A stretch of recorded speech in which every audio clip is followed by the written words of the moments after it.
Friends, आज की video में मैं एक ऐसे मुद्दे पे बात करने जा रही हूँ जिसका हमें विरोध तो करना ही चाहिए, बट हम विरोध तो छोड़ उसे हम अनदेखा कर रहे हैं। जी हाँ फ्रेंड्स, आज मैं बात कर रही हूँ अपने बच्चों के साथ इस समय जो हो रहा है, जिससे उनका मेंटल हेल्थ, फिजिकल हेल्थ इतना इफ़ेक्ट कर रहा है, बट हम उन चीज़ों को अनदेखा कर रहे हैं या फिर हम उसका विरोध भी नहीं कर रहे हैं। यहाँ तक कि ये जो गलत हो रहा है हमारे बच्चे के साथ, हम उसमें उनका साथ भी दे रहे हैं। हमें उनकी गलतियाँ नहीं, बल्कि अपने ही बच्चों की गलती दिख रही है। फ्रेंड्स, हमें लगता है कि हमें इस मैटर पर सोचना चाहिए, समझना चाहिए और इस पर कोई ना कोई एक्शन लेना चाहिए। फ्रेंड्स, मैं ये वीडियो लाइक पाने के लिए नहीं बना रही हूँ, ना ही मैं ये कहूँगी कि आप मेरे चैनल को सब्सक्राइब करिए, बट हाँ, इतना ज़रूर कहूँगी फ्रेंड्स कि प्लीज़ इस वीडियो को आप शेयर ज़रूर करिए अगर मेरी बात कहीं न कहीं कुछ न कुछ सच है और इस पर काम करने की ज़रूरत है हम सभी को। आज स्थिति ये हो गई है बच्चे की कि बच्चे एक मशीन की तरह हो गया है। उसका सब कुछ फिक्स है। सुबह अर्ली मॉर्निंग उठता है, नहा धो के फ्रेश होके स्कूल जाता है और सुबह-सुबह इतना जल्दी उसे जाना होता है कि ठीक से ब्रेकफास्ट भी नहीं कर पाता है, सिर्फ दूध पिया और चला गया। इसके बाद लंच लेकर के गया, वहाँ पर भी ठीक से खाया, नहीं खाया, वैसे ही आ गया बच्चा। फिर सुबह से लेके दोपहर तक का बच्चा हमारा कहाँ रहता है? स्कूल में। वहाँ पे भी सारा टाइम एक्टिव ही रहना पड़ता है। उसके बाद जब बच्चा घर आता है, उसके बाद उसके पास इतना टाइम नहीं होता है कि वो सो सके या रेस्ट कर सके।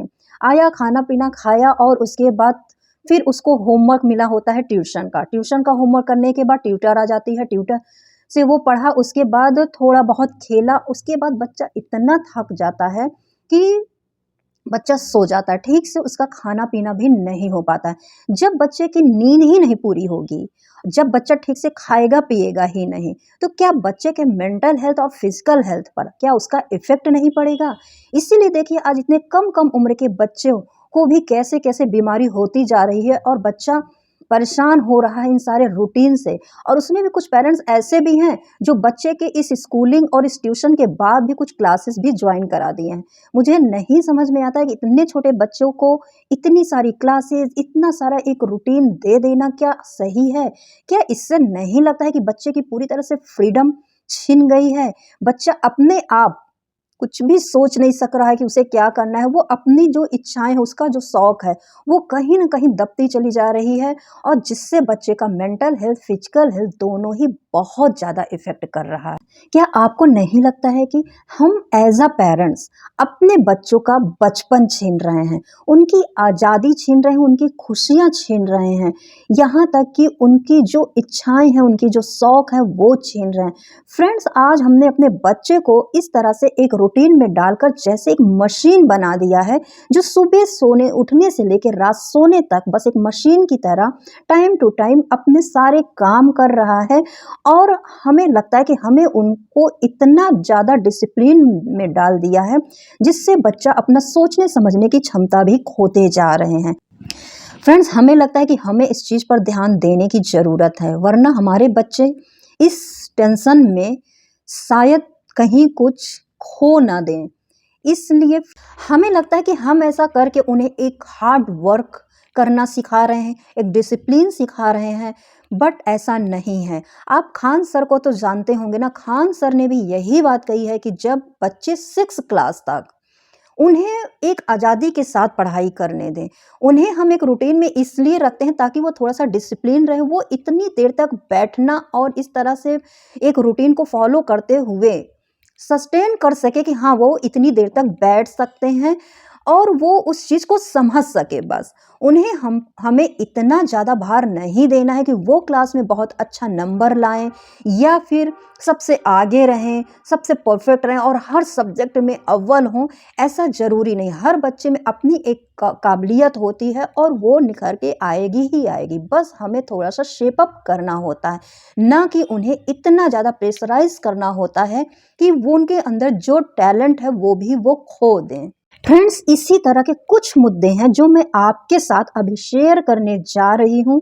फ्रेंड्स, ज़रूर सुनिएगा और अगर हम आप कहीं भी कुछ भी इस तरह से कुछ गलत कर रहे हैं या फिर अपने बच्चों के साथ होने दे रहे हैं तो अभी से संभल जाएं। अगर हम आप चाहते हैं कि हमारे बच्चे स्वस्थ रहें और आगे बढ़े, कुछ लाइफ में करें, वो भी बिना किसी टेंशन के, बिना किसी फिजिकल या मेंटल हेल्थ इशू हुए, अगर वो जीवन में कुछ करें तो उनके उसके लिए हमें आज ये कदम उठाने ही पड़ेंगे। फ्रेंड्स, क्या आपको नहीं लगता है कि बच्चों की जो टाइमिंग होती है स्कूल की, वो इतना अर्ली होना ज़रूरी है? इससे बच्चे ना ठीक से नींद कंप्लीट कर पाते हैं, ना ही ठीक से नाश्ता कर पाते हैं, ना ठीक से कोई भी काम नहीं कर पाते हैं, बस उठे और जैसे-तैसे करके उन्हें स्कूल के लिए हम लोग भेज देते हैं। इससे क्या होता है ना, बच्चे के दिन भर वो एक स्ट्रेसफुल फील करता है। इससे बच्चे का मेंटल हेल्थ भी इफ़ेक्ट कर रहा है, फिजिकल हेल्थ भी इफ़ेक्ट कर रहा है। मगर क्या इस चीज़ को चेंज नहीं किया जा सकता है कि बच्चे की टाइमिंग बढ़ा करके 9-10 कर दिया जाए? हम लोग भी जब स्कूल जाते थे तो हम लोग की भी टाइमिंग 9:30 से हुआ करती थी। क्या पहले के बच्चे अचीव नहीं करते थे? क्या आज के बच्चों को इस तरह से हम करके क्या हम उन पर ये एक तरह का टॉर्चर नहीं कर रहे हैं? अर्ली बेड पर कैसे बच्चा जा सकता है? घर की बाकी चीज़ें भी, हर हर फैमिली आजकल न्यूक्लियर हो गई है ज़्यादातर। तो सारी चीज़ों को देखते हुए बच्चा अर्ली 8 ओ क्लॉक 9 ओ क्लॉक पे बच्चा बेड पे चला जाए, ऐसा पॉसिबल नहीं हो पाता है। तो इससे बच्चे के मेंटल और फिजिकल हेल्थ पर बहुत ज़्यादा इफ़ेक्ट पड़ रहा है। फ्रेंड्स, मुझे लगता है इस बात पर आवाज़ उठाना चाहिए। स्कूल की जो टाइमिंग है ना, उस पर हमें चर्चा करनी चाहिए और उसमें बदलाव लाने के लिए हमें एफ़र्ट करना चाहिए और इस मैसेज को आप जितना हो सके फ्रेंड्स लोगों में भेजिए और शेयर करिए ताकि ये बात हमारी बहुत लोगों के पास जा सके और इस चीज़ में बदलाव लाया जा सके। अगर आप भी चाहते हैं कि आपके बच्चों के हेल्थ के साथ कोई खिलवाड़ ना हो, कल को कोई ऐसी उसे बीमारी ना हो, तो प्लीज़ इस मैसेज को आप ज़रूर लोगों तक पहुँचाएँ। फ्रेंड्स, दूसरा मुद्दा ये है कि अचीवमेंट। हम लोग बच्चे पर इतना प्रेशर डाल रहे हैं, चाहे वो स्कूल में हो, चाहे वो घर में हो, कि बच्चे का हम देखते हैं कि अरे तुम इतना नंबर कम लाए हो, तुम्हारा ये कमज़ोर है, वो कमज़ोर है। बच्चे को हम लोग बहुत ज़्यादा स्ट्रेस दे रहे हैं, दूसरों से कंपैरिज़न कर के स्ट्रेस दे रहे हैं। बच्चा किस चीज़ में अच्छा कर रहा है वो खुद, हम तो ध्यान ही नहीं दे रहे, वो भी भूल जा रहा है कि वो करे तो क्या करे? ये प्रोजेक्ट, ये असाइनमेंट, ये मतलब ये होमवर्क और हर सब्जेक्ट के अलग-अलग प्रेशर, तो बच्चा इतना थक जा रहा है, इतना परेशान हो जा रहा है कि वो समझ ही नहीं पा रहा है कि वो करे तो क्या करे? और हम पेरेंट्स उसको सपोर्ट करने की बजाय हम उसे ही ब्लेम करते हैं कि तुम कुछ भी नहीं कर पा रहे हो। और उसे और अच्छा बनाने के चक्कर में हम खुद भी उसको पढ़ा रहे हैं, ट्यूशन भी पढ़वा दे दे रहे हैं और साथ ही साथ कुछ एक्स्ट्रा क्लासेस भी दे रहे हैं। तो बच्चे के साथ हमें लगता है कि ये बहुत ज़्यादा ही हो रहा है। हम बच्चे को उतना अ, इतना बर्डन दे रहे हैं ना कि बच्चा मेंटली और फिज़िकली दोनों ही तरफ से वो इल हो जा रहा है, जिसकी वजह से मुझे लगता है फ्रेंड्स बच्चों को इतना ज़्यादा प्रेशराइज़ नहीं करना चाहिए पढ़ाई को लेकर। पढ़ाई को जितना हम फ़न तरीके से पढ़ाएँगे, जितने हम उसे एक्टिविटी के थ्रू पढ़ाएँगे, समझाएँगे, उतना ज़्यादा अच्छा है। हर सब्जेक्ट में होमवर्क दे देना, हर सब्जेक्ट का बेस्ट एंड बेस्ट करना और इस तरह से उसको इतने असाइनमेंट, प्रोजेक्ट और ये काम, वो काम, बच्चा पूरी तरह से एकदम त्रस्त हो जा रहा है। स्कूल के काम करते-करते उसका अपना जैसे खुद का कोई लाइफ़ ही नहीं है और हम सोचते हैं कि हम ऐसा करके उसकी लाइफ़ बना रहे हैं, बट हमें लगता है कि हम बच्चे को मेंटली और फिज़िकली बीमार कर रहे हैं आगे के लिए। तो फ्रेंड्स, हमें इस पर भी सोचने की ज़रूरत है। पीटीएम में जा कर के ये सब बातें बोलने की ज़रूरत है ताकि स्कूल में बच्चों पर इतना प्रेशर ना डालें और उन्हें हेल्दी वे में स्टडी करने दें। फ्रेंड्स, तीसरा जो मुद्दा है वो है ऑनलाइन ऑनलाइन स्टडी। कहने का मतलब ये है कि जब कोरोना था या फिर कुछ ऐसी कंडीशंस हो गई थी जब बच्चे ऑनलाइन क्लासेस करते थे तो हम लोग कहते थे कि बाप रे, इतना देर तक बच्चा स्क्रीन पे रहता है, कितना इफ़ेक्ट पड़ता है उसकी आँखों पर, उसके दिमाग पर, और हम चाहते थे कि ये ऐसा जल्दी हटे ताकि बच्चा हमारा स्कूल जाए। अभी क्या है, बच्चा स्कूल जा रहा है, फिर भी वहाँ से कुछ ना कुछ ऐसे काम, जैसे चैप्टर्स इंट्रोड्यूस किए तो उसके कुछ वीडियोस भेज दिए कि आप लोग घर जा कर के एक बार फिर से देख लेना। ठीक है, बच्चा आया, वो वीडियोस देखा, क्या हुआ, स्क्रीन पर है। इसके बाद कुछ असाइनमेंट भेजा है, उसे तुम लोग करके उसी स्कूल का ऐप है, उस पर कर करके उसी पे सबमिट कर देना है। तो उससे क्या है, बच्चा स्क्रीन पर है। फिर कुछ क्वेश्चन ऐसे दे देते हैं, जनरल क्वेश्चन चैप्टर से रिलेटेड, तो कहते हैं कि इसका तुम गूगल से सर्च करके इसका आंसर लिख करके ले आओ। तो क्या है, बच्चा स्क्रीन से चिपका हुआ है। तो भाई बच्चा जब सुबह से लेके दोपहर तक बच्चा स्कूल में है, उसके बाद भी घर आने के बाद उसे असाइनमेंट है, प्रोजेक्ट है, क्वेश्चन का आंसर है या फिर चैप्टर के वीडियोस हैं, ये सब भी बैठ करके अगर बच्चा आकर के स्क्रीन से चिपका हुआ है, तो क्या बच्चे का इससे मेंटल हेल्थ पर इफेक्ट नहीं पड़ेगा, उसकी आंखों पर इफेक्ट नहीं पड़ेगा? बच्चा जो सुबह से लेकर दोपहर तक स्कूल में, उसके बाद घर आने के बाद वो ये सारे वर्क कर रहा है, तो क्या ये बच्चे के लिए अच्छा है? क्यों करते हैं स्कूल में ऐसा, ये मुझे नहीं पता। फ्रेंड्स, मुझे लगता है कि इसके खिलाफ भी आवाज़ उठानी चाहिए। स्कूल तक ये इन बातों को भी पहुंचाने की ज़रूरत है। फ्रेंड्स, नेक्स्ट मुद्दा है प्रोजेक्ट। हमको एक बात ये नहीं समझ में आती है फ्रेंड्स कि बच्चा जब स्कूल जाता है, प्रोजेक्ट वर्क के लिए वहाँ पे क्लासेस चलती हैं, तो उस प्रोजेक्ट वर्क को घर में देने की क्या ज़रूरत है? पहली बात। दूसरी बात कि घर में प्रोजेक्ट जो आता है, तो बच्चे आए पेरेंट्स से बोले कि हाँ मम्मा या पापा मुझे ये प्रोजेक्ट करना है, ठीक है। पेरेंट्स क्या किए, नेट से खोजे, सामान मार्केट से ले आए और प्रोजेक्ट बना करके दे दिए और बच्चा ले जा करके स्कूल में सबमिट कर दिया। टीचर ने कहा अरे वाह तुमने बहुत अच्छा बनाया, ठीक है। अब टीचर को क्या नहीं पता है कि ये बच्चे ने बनाया है? बनाए तो पेरेंट्स ही हैं, तो उसमें बच्चे का क्या, मान लीजिए कि पेरेंट्स के हेल्प से भी बनाया है बच्चा, इससे क्या है कि बच्चा सीखा क्या? पेरेंट्स सर्च करके निकाल के दे दिया और अपना इजी वे में बना करके दे दिया और बच्चा दिखा दिया, बस बात खत्म। लेकिन फ्रेंड्स, क्या आपको नहीं लगता है कि इस प्रोजेक्ट वर्क को अगर क्लास में टीचर की हेल्प से सारे बच्चे एक साथ बैठ के बनाए, तो क्या बच्चा हमारा बेस्ट सीखेगा? क्या नहीं लगता है ये? अगर लगता है तो अगली बार की पीटीएम में ये बात आप स्कूल जा कर के जरूर कहेंगे कि कोई भी प्रोजेक्ट वर्क घर में देने से अच्छा है ना कि आप यहीं पर कंप्लीट करवाएं। वो बच्चे के लिए ज़्यादा अच्छा है, बच्चा उससे ज़्यादा सीखेगा। घर में वो भी पेरेंट्स पर डिपेंड हो जाता है और पेरेंट्स ही बना देते हैं ताकि काम जल्दी हो जाए। दूसरी बात, हम घर में ट्यूशन भी रख रहे हैं, जबकि अगर आप एक अच्छे स्कूल में बच्चे को आप पढ़ा रहे हैं तो ट्यूशन की ज़रूरत नहीं पड़नी चाहिए, स्कूल में इतनी स्टडी करा देनी चाहिए, ठीक है। लेकिन हम फिर भी ट्यूशन रख रहे हैं, ट्यूटर रख रहे हैं, ट्यूशन दे रहे हैं बच्चे को, उसके बाद भी बच्चे का मार्क्स अच्छा नहीं। अच्छा, दूसरी बात, एक ट्यूटर के लिए भी कहूँगी मैं कि ट्यूटर हमने इसलिए रखा है क्योंकि मान लीजिए पेरेंट्स वर्किंग हैं, दोनों वर्किंग हैं, उनके पास टाइम नहीं है, इसलिए हमने ट्यूटर रखा है। तो ट्यूटर क्या करती है कि स्कूल के होमवर्क कराती है, पढ़ाई देखा, उसके बाद वो खुद के भी अपने होमवर्क दे के चली गई। क्या ये सही है? आपको लगता है कि ये बात भी सही है कि ट्यूटर भी आए और होमवर्क दे के चली जाए? बच्चे के पास कितना टाइम रहेगा कि वो स्कूल भी करे, ट्यूशन भी करे, फिर उसे खेलने की भी थोड़ी ज़रूरत होती है, तो 1-2 घंटा वो खेले भी, उसके बाद वो बैठ के ट्यूशन का होमवर्क भी करे। क्या उसके पास इतना टाइम है? टाइम भी छोड़िए, क्या उसके पास इतनी स्टैमिना बचती है कि वो बैठ के अब ट्यूशन का होमवर्क करे? मुझे जो लगता है कि ट्यूशन हम इसीलिए देते हैं ताकि वो, अगर पेरेंट्स टाइम नहीं दे पा रहे हैं तो वो काम आप करें, वहीं पर स्टडी कराएं, वहीं पर लर्न कराएं, वहीं पर आप सुने और वहीं पर उसके सारे काम कंप्लीट करें। ये ट्यूटर की रिस्पॉन्सिबिलिटी है, ना कि होमवर्क देना। ठीक है, वो अलग बात है कि एग्ज़ाम्स है, टेस्ट है, तो आप थोड़ा सा बाद में इसको रिवीजन कर लेना, ये बात समझ में आती है। बट आप ये प्रिपेयर कर लेना, वो प्रिपेयर कर लेना, आई थिंक ये बात सही नहीं है। तो फ्रेंड, और अपने ट्यूटर को ये बातें आप एक बार ज़रूर कहिएगा, ये आपके बच्चे के लिए बहुत ही ज़्यादा ज़रूरी है।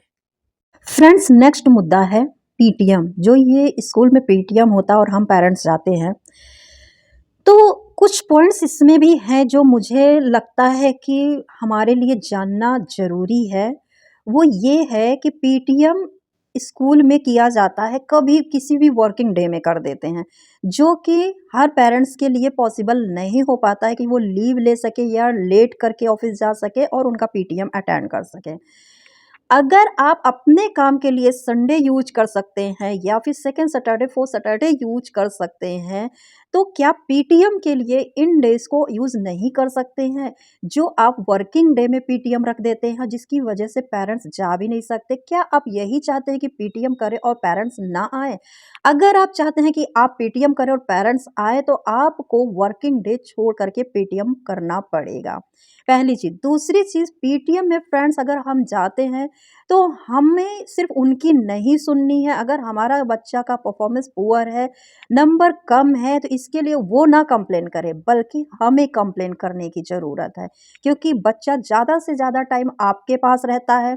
अब बच्चों की अच्छे ही परफॉर्मेंस के लिए हम इतना बड़ा अमाउंट पे करते हैं। जब हम पेटीएम में जाते हैं, तो स्कूल में कहते हैं कि आपके बच्चे की परफॉर्मेंस पुअर है या फिर बहुत कम मार्क्स आए हैं। तो हम लोग सुनते हैं और अपने ही बच्चे को डाँटते हैं। क्या ये सही है? बच्चे का मार्क्स कम है, उसका परफॉर्मेंस अच्छा नहीं है, इसमें गलती किसकी है? बच्चा हमारा सुबह से लेके दोपहर शाम तक बच्चा आपके पास रह रहा है, और उसके बाद उसके मार्क्स कम आ रहे हैं, तो हमने ट्यूशन लगवा दिया है। तो अगली बार अगर आप पेटीएम में जाइएगा, तो ये बात आप ज़रूर कहिएगा कि हम बच्चे की फ़ीस दे रहे हैं। करीब अगर हम जोड़ें, तो हमारे एक बच्चे के पीछे कम से कम 1 लाख 2 लाख रुपीज़ जाता है सिर्फ़ फ़ीस और फ़ीस में। उसके बाद भी अगर बच्चे का परफॉर्मेंस अच्छा नहीं हो पा रहा है, बच्चे के मार्क्स अच्छे नहीं आ रहे हैं, तो इसमें गलती हमारी है या फिर टीचर की है? अगर हमें ही मार्क्स उसके अच्छे लाने हैं या हम ही लाने में सक्षम हैं, है ना? हमारे पास इतना टाइम हो कि हम बच्चे पर इतना ध्यान दें कि बच्चे के मार्क्स अच्छे आएँ, बच्चे का परफॉर्मेंस अच्छा है, तो हम आपके पास इतना फ़ीस पे करके क्यों भेज रहे हैं? है ना? तो ये रिस्पॉन्सिबिलिटी पहले किसकी होनी चाहिए? आपकी होनी चाहिए, है ना? तो फ्रेंड्स, अगली बार जब भी पीटीएम में जाएँ, तो इन 2 बातों को ज़रूर कहें, है ना फ्रेंड्स? नेक्स्ट मुद्दा है टिफ़िन या वाटर बॉटल जो बच्चा अपने साथ कैरी करता है, लेके जाता है। वहाँ पर बच्चा की ही सिर्फ़ रिस्पॉन्सिबिलिटी नहीं है कि वो पानी पिया या नहीं पिया, लंच किया या नहीं किया, या पेरेंट्स की ही रिस्पॉन्सिबिलिटी नहीं है। ये स्कूल की भी रिस्पॉन्सिबिलिटी है कि बच्चा टाइम-टाइम पर पानी पीता रहे और खाना को प्रॉपर तरीके से खाए और प्रॉपर तरीके से फिनिश करे। ये स्कूल की भी रिस्पॉन्सिबिलिटी है, इस पर भी बात करने की ज़रूरत है, क्योंकि बहुत से बच्चे हैं सुबह ठीक से ब्रेकफास्ट भी करके नहीं जाते हैं और अपना वाटर बॉटल और lunch box as it is वापस लेके आते हैं, जो कि उनके हेल्थ के लिए अच्छा नहीं है।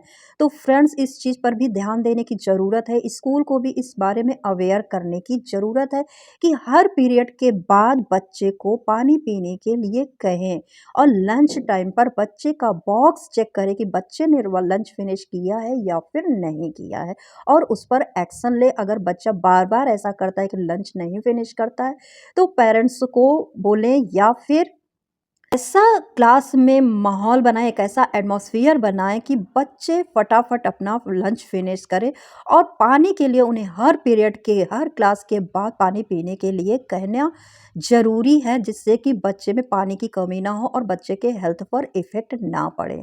फ्रेंड्स, बच्चों को लेकर, उनकी पढ़ाई को लेकर एक और मुद्दा जो मेरे सामने आया है, वो ये है कि जब बच्चे क्लास में पढ़ते हैं, जो क्लास की बच्चों की स्ट्रेंथ होती है, चाहे 30, 35, 20, जो भी आपके इस बच्चों के क्लास की स्ट्रेंथ हो, जितने भी बच्चे हैं, है ना? उसमें हर तरह के आईक्यू वाले बच्चे होते हैं, कुछ हाई आईक्यू होता है, किसी का लो आईक्यू होता है, कोई का एवरेज आईक्यू होता है। तो मैंने ये देखा है क्लास में कि जो बच्चे तेज़ होते हैं, जिन्हें एक बार समझाने से समझ में आ जाता है, उन्हीं बच्चों को लेकर के वहाँ क्लास की टीचर पढ़ाते हैं और आगे बढ़ जाते हैं। जो बच्चे एवरेज हैं या जो बच्चे लो आईक्यू के हैं, उनसे उन पर उतना ध्यान नहीं दिया जाता है। वो उन्हीं तेज़ बच्चों को लेकर के ही आगे बढ़ जाते हैं और अपनी क्लास कंटिन्यू करते हैं, जिससे जो बच्चे कमज़ोर होते हैं, वो पीछे ही रह जाते हैं, और उन्हीं तेज़ बच्चों से ही उनकी क्लास चलती है। तो दोस्तों, मेरा जो मानना है वो ये है कि क्लास में जो कमज़ोर बच्चा है, हमेशा उससे स्टार्ट करना चाहिए, हमेशा उससे क्वेरी करना चाहिए, उस पर उसे पूछना चाहिए कि हाँ, तुम्हें समझ में आया, नहीं आया। और जब तक ना उसे समझ में आए, तब तक क्लास का अगला चैप्टर इंट्रोड्यूस ही नहीं करना चाहिए जहाँ तक मुझे लगता है। और बच्चे को अगर आप अच्छे से समझाओगे तो ज़रूर समझेंगे वो। और इस चीज़ पर भी ध्यान देने की ज़रूरत है कि हमेशा तेज़ हमें मैं ये नहीं कह रही हूँ कि हमेशा, लेकिन हाँ, सिर्फ़ तेज़ बच्चों से ही क्लास रन नहीं करानी चाहिए, है ना? तो फ्रेंड्स, ये है आज की मेरी वीडियो, जिस पर मैंने बहुत सारे मुद्दे पर डिस्कशन किया है, जिससे हम जो हमारे बच्चों के लिए, हमारे बच्चों की हेल्थ के लिए है। तो फ्रेंड्स, आप इन मुद्दों पर ज़रूर गौर करिएगा, सोचिएगा और अपने बच्चे के इस मेंटल फिजिकल इश्यूज जो हो रहे हैं, उससे बचाने के लिए इस पर ज़रूर एक्शन लीजिएगा और वीडियो को ज़्यादा से ज़्यादा लोगों को शेयर करिए, ताकि इन मुद्दों पर कुछ विचार विमर्श किया जाए, कुछ जो बदलाव की ज़रूरत है, उस बदलाव को लाया जाए, ताकि बच्चे हेल्दी वे में पढ़ाई कर सकें और लाइफ में कुछ कर सकें। तो मिलते हैं नेक्स्ट वीडियो में कुछ इसी तरह की बातों के साथ में। आज के लिए बस इतना ही। Bye bye.